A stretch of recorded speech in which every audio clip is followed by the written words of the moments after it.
Liberté de manifester, liberté de manifester, liberté de manifester, liberté de manifester, liberté de manifester, liberté de manifester, liberté de manifester. C'est pas la dame. Partirez pas d'ici. Liberté de manifester, liberté de manifester, c'est pas la dame comme ça. C'est ça, c'est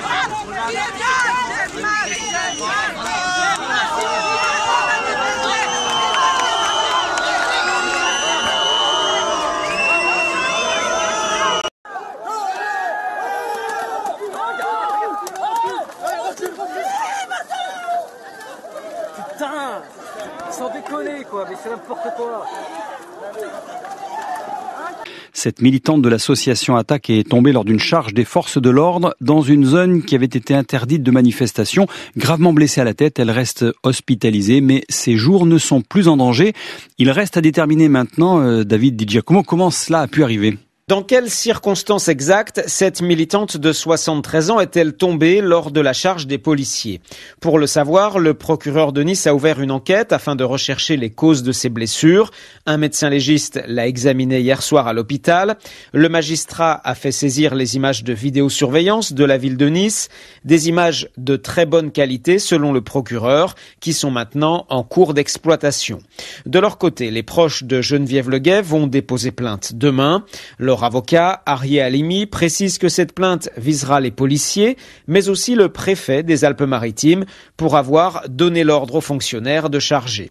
L'association Attac souligne que cette militante niçoise manifestait dans une attitude totalement non violente. David Di Giacomo pour France Info après ces incidents de Nice. Bonjour Raphaël Prado.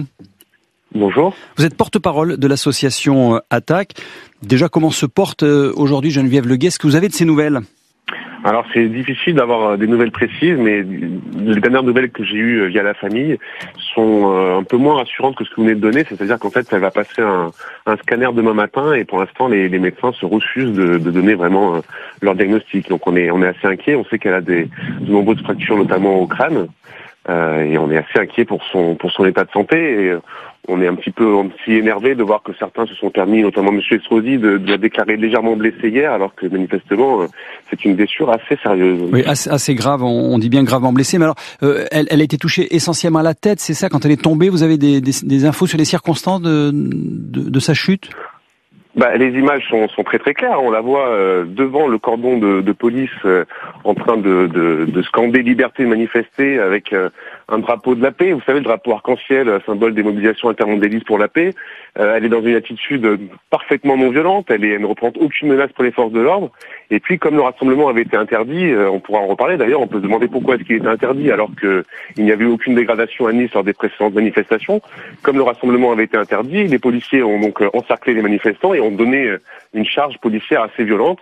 Et on voit bien sur les images qu'effectivement à ce moment-là, elle tombe et elle heurte un poteau.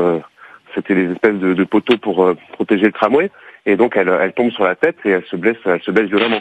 On est très choqués aussi de la suite des images puisque ce qu'on voit tout de suite c'est qu'elle est au sol dans une plaque de sang et la police refuse aux street medics qui étaient sur place d'intervenir. C'est-à-dire qu'on a une équipe de médecins sur place qui sont là exprès pour ce genre de cas et les policiers non seulement refusent qu'ils interviennent mais en plus les embarquent. Ils ont fait plusieurs heures de garde à vue. Donc on est en droit de se poser quand même des questions.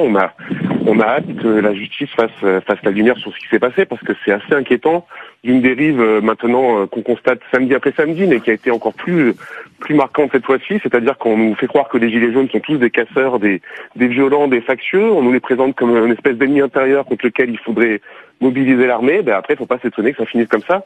Sauf qu'on voit bien que c'est une militante qui est vraiment à l'opposé de ce qu'on voudrait nous faire croire, encore une fois, totalement pacifique, qui est là en train d'affirmer un droit fondamental en démocratie, qui est le droit de manifester, d'exprimer ses désaccords dans la rue. Raphaël, on va revenir dans un instant sur la polémique et les questions que vous posez, mais juste un mot encore sur Geneviève Leguet. Quel est son rôle au sein d'Attac ? Je crois que vous la connaissez bien, c'est une militante ancienne d'Attac ? Ah, c'est une militante historique d'Attaque, mais j'ai envie de dire de tous les combats progressistes dans les Alpes-Maritimes, hein, par exemple sur la Palestine, pour le coup, très engagée sur le commerce équitable, sur les questions féministes, c'est une militante syndicale, c'est aussi une militante politique. Dans Attaque, c'est une militante donc qui est très présente et qui est actuellement une des porte-paroles d'Attaque 06. Donc oui, effectivement, moi je trouve que j'ai milité dans le 06, donc je la connais bien, et les images que je vois, c'est exactement elle, c'est-à-dire quelqu'un qui est déterminé et qui va certainement pas se laisser intimider quand on lui dit qu'elle n'a pas le droit de manifester. J'imagine dans quel état de colère elle devait être. Alors précisément, la question qui se pose, c'est que la manifestation était interdite et des manifestants sont quand même venus à cet endroit-là pour manifester. Donc on peut aussi s'interroger sur cette démarche-là. Ah mais moi je me pose pas cette question, je la pose dans l'autre sens. Parce que si on commence à s'habituer à des interdictions de manifestation sans aucune raison, hein, je redis ce que j'ai dit tout à l'heure, il n'y a eu aucune dégradation à Nice lors des 18 premières manifestations de Gilets jaunes. Et là, M. Estrosi demande et obtient que le préfet interdise la manifestation. On comprend maintenant que c'est plus ou moins parce que Xi Jinping arrive aujourd'hui, mais pourquoi le président chinois ne pouvait pas supporter qu'il y ait des manifestations la veille? Enfin, c'est absolument ridicule. Donc, si on commence à dire, puisque c'est interdit, alors on manifeste pas, eh bien, c'est peut-être le moyen que le gouvernement pense, le moyen par lequel le gouvernement pense mettre fin au mouvement des Gilets jaunes, mais ça ne marchera pas. Ce n'est pas par la répression que vous allez empêcher une contestation de s'exprimer et le sentiment d'injustice sociale de s'exprimer. Donc, bien sûr, on pourrait dire qu'est-ce qu'elle faisait là. Eh ben, elle faisait là. Elle était précisément en train de dire que dans une démocratie, on a le droit d'exprimer ses opinions de manière pacifique dans la rue et qu'il n'est pas juste, il n'est pas normal, il n'est pas tolérable que dans une démocratie, on interdise des manifestations. Je vais poser une question de manière un peu provocante. Si les images qu'on a vues hier avaient été tournées au Venezuela ou en Russie, qu'est-ce qu'on entendrait aujourd'hui? Comment réagiraient les responsables politiques? Comment réagiraient les médias? Est-ce qu'on est encore en démocratie quand une personne comme ça, militante non violente, se fait blesser grièvement uniquement parce qu'elle a voulu manifester? Je sens de l'émotion et de la colère dans votre voix, Raphaël Prado. Est-ce que vous avez eu des informations sur le pourquoi de cette charge, puisqu'effectivement ces gens étaient très pacifistes? Pourquoi l'ordre a été donné de charger à votre avis? Et est-ce que vous avez cherché à le savoir? Mais tout simplement parce que la manifestation était interdite. Et pendant toute la semaine, on nous a dit que c'était plus des manifestants. À partir du moment où c'était une manifestation interdite, on nous a expliqué qu'on pouvait, y compris leur tirer dessus quasiment. J'exagère à peine. Donc là, tout simplement, c'était interdit. Donc le préfet a donné l'ordre de disperser. Première sommation, deuxième sommation, troisième sommation. Geneviève, elle n'a pas voulu se laisser intimider. Elle est restée sur place, droite, encore une fois, totalement non violente et pacifique. Et c'est à cette occasion-là qu'elle a été blessée. Mais, alors, quelle action va mener Attaque au-delà de la plainte de la militante? Vous associez évidemment à cette plainte? Vous allez mener vous aussi une action en justice séparément? Ah, c'est trop tôt pour vous le dire. Hein. On est dimanche, nous on va faire le point bien sûr demain. On va faire le point avec la famille. On soutiendra autant qu'on peut la famille dans cette démarche. Il est trop tôt pour répondre, mais ce qui est certain, c'est que, j'espère que les auditeurs l'entendent bien. Hein. C'est vraiment le signe on a franchi une étape dans la transformation de la manière dont le gouvernement traite la contestation. Ça fait maintenant 19 semaines que les Gilets jaunes manifestent dans la rue en disant que ce n'est plus possible de faire des cadeaux fiscaux aux plus riches, que ce n'est plus possible de mener une politique aussi injuste. Et la seule réponse qui est donnée, c'est une réponse répressive. Ça ne marche pas comme ça. Merci beaucoup pour ce témoignage. Raphaël Prado, porte-parole de l'association Attaque, en direct sur France Info. Bonjour tout le monde. Voilà, nous sommes rentrés à la maison. Je veux vous raconter cette histoire. L'histoire qui s'est passée aujourd'hui à Nice, rappelez-vous-en. Aujourd'hui, nous sommes portés volontaires pour faire les secouristes de rue, pour aller aider nos collègues, parce que on savait que ça allait être chaud, et on s'est dit bon, ils sont pas assez, on va essayer de les aider. Donc une partie du groupe hospitalier en colère s'est décidé d'y aller. Donc on était sur la place Garibaldi, tranquille et tout, puis ils ont commencé à nous entourer. Et à partir de là, qu'est-ce qui s'est passé? Ça a commencé à charger. Et nous étions entourés par des gendarmes. Des mecs super sympas, ils nous ont mis en sécurité et ils nous ont enlevé de la charge. De ce fait, on quitte la place Garibaldi et qu'est-ce qu'on fait? On va un peu plus en direction de Jean Médecin, mais pas loin de la place Garibaldi. Et à un moment donné, je suis obligé de me séparer du petit groupe que nous étions. Et qu'est-ce qu'on a fait? Je suis allé de l'autre côté. Et là, qu'est-ce que j'ai vu? Une charge.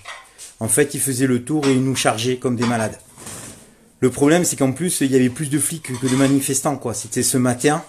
Et franchement, il n'y avait pas lieu d'être, que ça soit fait, quoi. Je suis un peu en colère, je suis désolé, mais je suis vraiment énervé. De ce fait, je vois les médics, je leur dis surtout planquez-vous, ils chargent. Donc évidemment, on commence à courir, hein. Et on était loin de la manif, parce que le but donc d'un secouriste, c'est pas d'être dans la manif, puisque si on se fait prendre à partie, on peut pas intervenir, donc on n'est pas efficace. Ça, c'est déjà une petite première leçon, monsieur le policier. Vous allez comprendre pourquoi je dis monsieur le policier. Donc, on va et on se met contre un mur. Et là, 4 gendarmes arrivent. Alors, 4 gendarmes ou 4 flics, je sais plus. Ils arrivent et ils se mettent autour des filles et ils les protègent. Je vous jure qu'ils les protègent. Ils leur disent, attention, ne vous inquiétez pas, restez là. Et après, on vous met en sécurité, on vous protège. Ok? Écoutez bien ce que je suis en train de vous dire. Écoutez bien. Donc là, qu'est-ce qui se passe? Tiens, je suis énervé. Qu'est-ce qui se passe? Il se passe que, en fait, il y a quelqu'un qui vient. Et je crois que c'est un gendarme ou un CRS, je sais pas. J'ai du mal à les... Je suis pas habitué. Hein. J'ai du mal à les différencier. Là, qu'est-ce qui se passe? Il y a un gendarme qui dit « Laissez passer les secouristes, enfin les médics, laissez passer les médics, laissez passer les médics. » Il y a une dame qui s'est fait très mal, elle est tombée, elle saigne de la tête. Les gendarmes nous ouvrent la porte. Et là, qu'est-ce qui se passe là? Qu'est-ce qui se passe là? Là, il y a un type, hein, avec un casque blanc, hein, et une écharpe autour de lui, une écharpe bleu, blanc, rouge, tricolore. Il mérite même pas de la porter. C'est une honte à la police nationale, ce mec. Il nous a empêchés d'y aller. Et il nous a mis en garde à vue direct. J'y étais sur le truc. Vous pouvez voir, regardez. Voilà. On voit une partie de ce qui est marqué là. On voit une partie de ce qui est marqué là. Cette femme, elle était en sang. Elle était en sang sur le sol. Elle était en sang. Et ce connard, parce que monsieur, vous êtes un connard. Voilà, donc peut-être que vous allez la voir la vidéo, je m'appelle Paysan Thierry, vous avez empêché les secours d'aller sur cette personne, je vous emmerde, vous êtes un connard, vous êtes la honte de la police nationale, voilà ce que vous êtes un salaud. La seule chose que vous avez à penser, c'est d'arrêter tous les secouristes. Et vous savez ce qu'ils ont fait? On était à peu près une douzaine, ils en ont arrêté 10 d'un coup. Et vous savez pourquoi? Pour casser le moral. Pour casser le moral, mais même pas en temps de guerre, on va arrêter des gens comme ça, même pas en temps de guerre. Voilà, on n'arrête pas des gens, des secouristes, on les arrête pas. C'est la haine. Voilà, c'est la haine. Ouais, tu peux partager, il n'y a pas de problème. Tu peux partager à bloc, parce que c'est une honte ce qui s'est passé aujourd'hui à Nice. C'est une honte. Ce type-là, il a dit qu'il voulait arrêter les secouristes. Vous savez pourquoi? Pour casser le mouvement, pour casser la grève, pour casser la manif, pardon. Je suis tellement énervé que je dis n'importe quoi des fois. Voilà. J'y étais sur ce truc. J'y étais. Je l'ai vu, je l'ai vécu. Voilà. Les mecs qui nous ont mis les menottes, ils avaient honte. Ils avaient honte. Ce type-là, il avait les yeux tellement écarquillés, on aurait dit qu'il avait pris de la cocaïne, sans déconner. Mais c'est quoi ces gens-là? C'est quoi cette hiérarchie de merde qui met en danger tout le monde? C'est ça défendre la France? C'est ça défendre les Français? Non, c'est pas ça, monsieur. Monsieur, vous nous avez empêché d'agir sur une personne. Vous êtes un vrai salaud, voilà. Je vais peut-être avoir des emmerdes, mais c'est pas grave, parce que vous avez empêché les secours. Je vais vous donner une petite leçon de secourisme. Vous savez pourquoi ces gens-là sont là? Déjà, tous les médics qu'il y avait aujourd'hui, ils étaient tous des titulaires de leur diplôme. Il y avait des formateurs, il y avait des moniteurs, il y avait des pompiers, il y avait des hospitaliers. On était tous formés pour faire ça. Tous.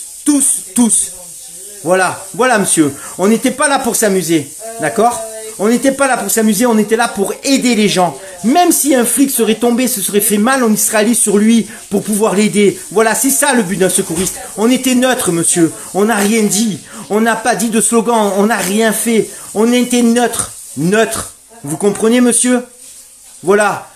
Donc voilà ce qui s'est passé. Je vais vous donner une petite cours de secourisme. Vous savez qui est la personne la plus importante dans le secourisme? Au départ, Vous savez qui c'est? Je vais vous dire qui c'est. C'est la personne qui donne l'alerte et c'est la personne qui va s'occuper de la victime en premier. Si cette personne avait fait un arrêt cardiaque, bien sûr que les pompiers sont venus. Mais les pompiers sont venus combien? 10 minutes après. Sachez, monsieur, que le premier intervenant qui arrive sur la victime, et si la victime, elle est en détresse vitale, eh bien, elle a plus de chance, elle a 40% de chance de plus de survivre. Voilà ce qui se passe, monsieur. Elle a 40% de plus de survivre parce que le premier intervenant qui sait faire un massage cardiaque, il le fait. Donc voilà, monsieur. Nous, on n'est pas là pour s'amuser. On n'est pas là pour s'amuser. Donc vous êtes un beau salaud. Vous êtes la honte de la police nationale. Vous êtes la honte de la France. Je l'aime, mon drapeau. Je l'aime et je le respecterai toujours. Mais par contre, sur des gens comme vous, il est sali. Voilà, c'est ce que je voulais dire. Par contre, ce que je voulais dire aussi, parmi la police, parce que c'est vrai, ça s'est passé comme ça. Ils étaient désolés de nous menotter. Ils étaient désolés de nous menotter. Voilà ce qui s'est passé. Alors, c'est rare que j'intervienne comme ça, mais là, j'ai les boules. J'ai les boules, j'en ai les larmes aux yeux. Parce que cette femme, ils savent pas si elle va aller en réanimation ou pas. Voilà ce qui se passe. Donc, là, j'aimerais bien qu'il aille voir la famille, et qu'il lui explique ce qui s'est passé. J'espère que cette dame va s'en sortir. J'espère vraiment que cette dame va s'en sortir. J'ai les boules. Je vous dis pas comme j'ai les boules. Donc voilà. Essayez de partager. Essayez, c'est la vérité. C'est ce qui s'est passé. C'est ce qui s'est passé. En plus, cette pauvre dame, elle portait le drapeau de la paix. Elle portait le drapeau multicolore de la paix. Voilà. Par contre, voilà, on a été bien reçus, on a été en garde à vue. Par contre, désolé, pas une goutte d'eau, rien du tout. En chaussettes, sur un sol complètement merdique. Et puis bon, il y en a toujours une ou deux, si cette dame elle me voit en vidéo, elle a carrément arraché un petit bracelet à ma femme parce qu'elle avait peur qu'elle se pende avec. D'accord? Elle lui a même pas enlevé délicatement, elle a arraché. Donc voilà ce qui s'est passé à Garibaldi aujourd'hui. Ce monsieur, le policier, avec sa petite écharpe bleu, blanc, rouge, il a empêché les secours d'aller porter secours à cette personne. Et la seule chose à quoi il pensait, c'était simplement d'arrêter les gens. Voilà. Et de les mettre en garde à vue. C'était tout ce qu'il avait dans la bouche. Monsieur, vous êtes une merde. Je vous le dis tout court, vous êtes une merde. Et je sais que vous pouvez porter plainte contre moi, parce que vous avez à voir toutes les institutions, mais tant pis, je vous le dis, vous êtes une grosse merde. Voilà. Allez, sur ce, les gars, je vous laisse, je suis crevé. À bientôt. Et on va continuer le combat. On va continuer le combat pour les Français. Gilets jaunes ou pas, on va continuer le combat. On va continuer aussi le combat pour les hospitaliers en colère. Allez, gros bisous à tous et à bientôt. Et partagez à bloc. Vraiment, partagez de partout. Ciao, ciao, bisous.